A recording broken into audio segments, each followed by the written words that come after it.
தேவன் என்றால் தேவனல்ல, தரை மேல் உந்தன் ஜனனம்.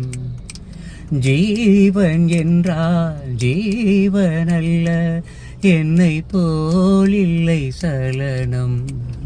நீயோ விண்ணை விட்டு மண்ணில் வந்த தாரகை,